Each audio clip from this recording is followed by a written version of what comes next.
Hello दोस्तों, क्या आपके भी स्कूटी में सेल्फ मारते टाइम क्लच में से नॉइस आता है? जैसे कि मैंने आपको स्टार्टिंग में दिखाया, इसका जो क्लच में है बहुत सारा नॉइस आ रहा है। जब हम सेल्फ लेते हैं तब इसमें नॉइस करता है। तो दोस्तों, अगर इस टाइप का प्रॉब्लम हो तो आपको सिंपली इसका क्लच कवर को ओपन कर लेना है।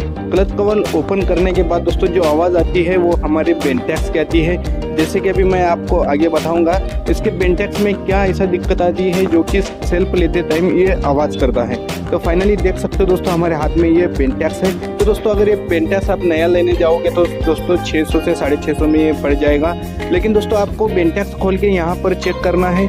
इसका जो बुश होता है दोस्तों ऊपर वाला, यहाँ पर देख सकते हो, इसको खींच के आपको चेक करना है ये वर्क अच्छे से होता है या नहीं। तो जैसे कि आप देख रहे हो मैं खींच के छोड़ रहा हूँ तो ये इजीली वर्क हो रहा है। लेकिन दोस्तों हमने इसके अंदर अभी स्प्रिंग डाला है। स्प्रिंग डालने से पहले ऐसे वर्क नहीं होता था। तो दोस्तों इसका यहाँ से लॉक निकाल के आप इजीली इसको बदल सकते हो और पैसे भी बचा सकते हो। ऐसे ही और वीडियो पाने के लिए लाइक करें, शेयर कमेंट करें और हमें फॉलो जरूर करें।